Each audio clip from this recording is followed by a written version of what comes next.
Hi, I'm Peggy Sue Skipper, and I'm delighted to have with me today one of the expert speakers that was just presented at the Unearthing Ancient Civilizations Conference right here in Houston, Texas. It's Edgar Cayce, and we're going to be talking about his brand new book that's not even out yet, so this is a sneak peek. Stick with us. Hi, and welcome to the show. I'm Peggy Sue Skipper, and I am delighted today to be talking to a gentleman who has actually 13 books on or about things relating to ancient sites. His name is Edgar Cayce. He's with us from the UK. So welcome, Andrew. Thank you very much. 13 books. Yeah. You've been a busy boy. I have. Okay. What's your favorite book? Well, I think probably the book that is most influential is From the Ashes of Angels. That came out in 1996 and proposed that the angels of the Bible and the so-called Book of Enoch were actually flesh and blood, human beings, little different to you or I, that actually founded the whole civilization, the whole revolution that led to us changing from hunter-gatherers to agriculturists in the Near East, more specifically the area of southeast Turkey at the end of the last ice age. That they were some kind of priestly or shamanic elite who wore coats of, totally human, and that they arrived in the area from somewhere else. They took over the show, created these settlements, communities, and this was the beginning of everything. And that was in 96. Shortly after that time, they discovered the oldest stone temple complex in the world in this precise same area, dating to 10,000 BC, and it's now being seen that this was the point of Genesis, the place of Eden. And I backtracked to find that exact spot, so I think I was pretty well vindicated in what I said in that, so I'm quite happy about that. Now, that whole concept and idea is a little out of the ordinary from what we've been taught in what we call the mainstream, either history or science, right? Yeah. So, are you rewriting history here? I suppose I am in a way, but it conforms with archaeological knowledge. I mean, I'm not really bending the rules to do it. And once I proposed the argument, professors of archaeology and whatever sort of said this and said, if you're right, this is quite incredible because you've picked up all the right evidence, pieced it together. And put it out in this book, and if you're proved correct, then good on you, and that's exactly what's happened. So I think that you've got to work with whatever evidence there. I mean, there's lots of disparate evidence that you can bring together to create theories, but theories are only ever theories unless something happens afterwards to confirm what you said. I mean, this is like predictions. I mean, when you propose theories, you are predicting something. Right. And if that prediction doesn't come true, that's all it ever is a theory. I mean, it's like the Giza Plateau. People believe all the time that they find the sacred geometry that leads to some spot that's probably the Hall of Records will be found or something like that. They use star alignments, they use Fibonacci spirals and whatever, and present these as the definitive story, but it's a theory. Unless you could then dig at that exact spot and find exactly what you've predicted, it's meaningless. But which obviously brings me on to my own work relating to the Giza Plateau. We discovered a huge cave complex beneath the plateau within the shadow of the Great Pyramid, just a few hundred yards away, which had been overlooked by all Egyptologists and archaeologists working in that field, in that area, for the last 200 years. And when did this happen? 2008. Okay. I mean, we didn't just stumble into it. This was the end product of work that had been going on for years for us, both myself and my colleague Nigel Skinner-Simpson. It's one of those things of working hard to be lucky. Yeah, we were lucky, but I think we were guided in many ways, or certainly guided by our intuition. However, this was the end product of homing in on evidence from various different quarters, including astronomical alignments to the constellation of Cygnus, the Northern Cross or Celestial Swan, which I believe had a huge influence in the placement of the monuments at Giza, particularly the three pyramids. And that this is reflected in the fact that Cygnus was seen as the entrance and exit to some kind of sky world, often seen as like a sort of tunnel or cave entrance itself. It's also seen as like a birth canal for the sun god resurrected each morning. And I think that somehow this is reflected in the existence of this cave underworld there, which of course has been talked about, and there are legends connected with it, there are stories associated with it that go back to the age of the pyramids themselves. In fact, when the pyramids were constructed about 4,500 years ago, conventionally speaking at least, I think that the stories and rumours were there then. You know, one of the reasons why the pyramids are there is because there was cave system there. They saw it as so they took their the kind of natural formation and built on that. Yeah. Okay, that makes Absolutely. sense. Do you think they were really built 4,000 to 5,000 years ago? Just based on your research and your intuition? It's difficult. I mean, I certainly don't believe that they were built in 10,500 BC, which is what a lot of people believe through the readings of Edgar Cayce. I don't believe that.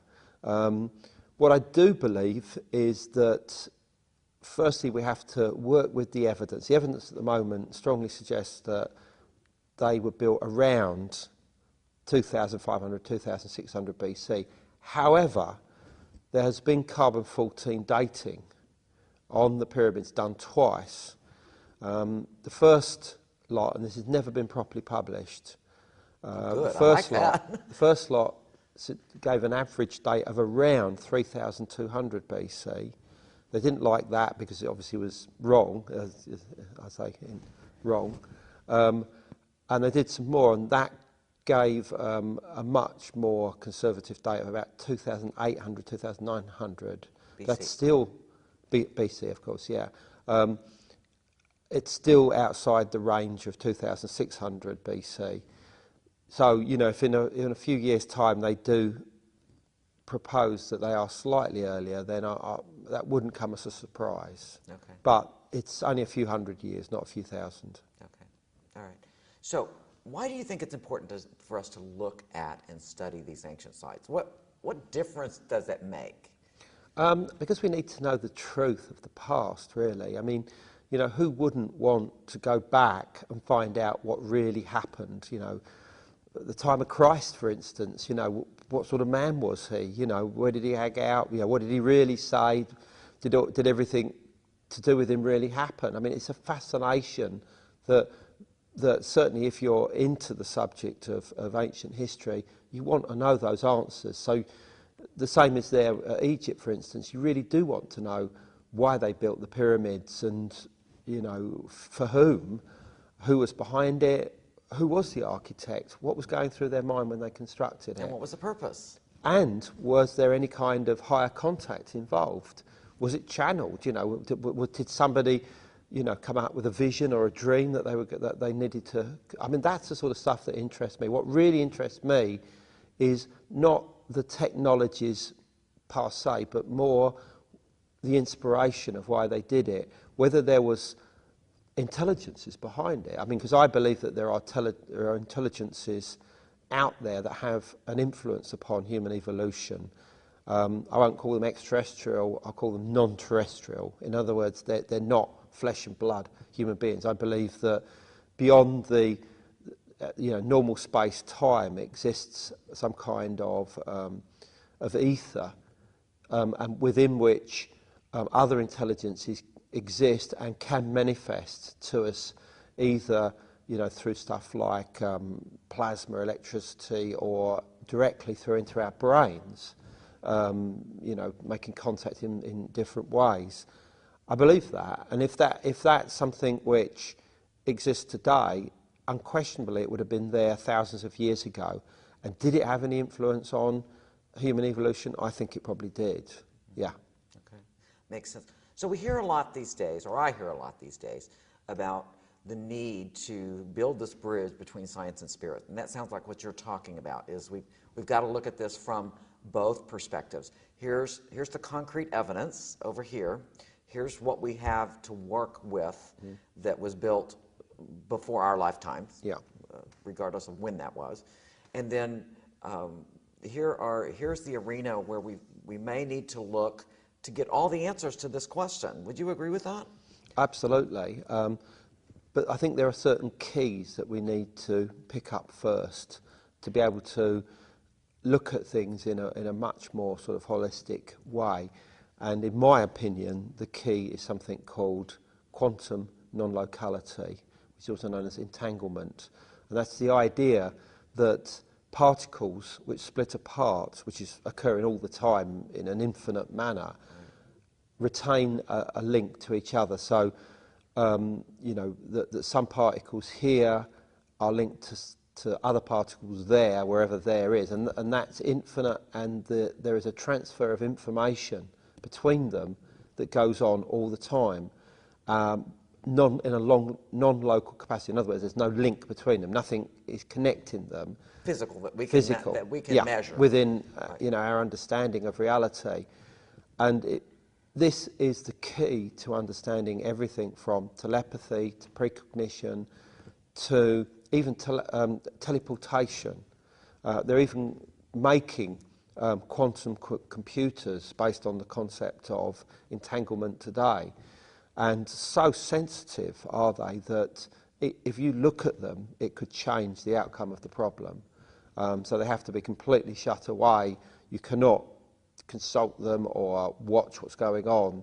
And this is the way forward. This is the bridge that we need to make that link between spirituality, the psychic, and science and hard physical reality. You know, quite clearly, if this is all real and this is not a mad idea, this is something which scientists believe and accept and is in regular magazines, you know, like Scientific American, New Scientist, whatever, they talk about it all the time. This is our route to understand everything better. But what's important here is that that it works outside of time as well. Time is only of our creation, really. Absolutely. Because of which we influence the past, we influence the future influences us, we can influence, you know, and it's all interlinked. So with that way, we can start looking at reality in a different way, you know, and it starts making sense of everything from fate to destiny, you know, to predictions and everything. So that's the key. I think you made a very valid point in that when we talk about time, you know, generally speaking, for the most part on our planet today, we use the Gregorian calendar to measure time. But there was the Mayan calendar. There are so many calendars that say different things. So I think the point being that we have to keep in mind when we're looking at these ancient sites that we're trying to put it in a reference that we have created.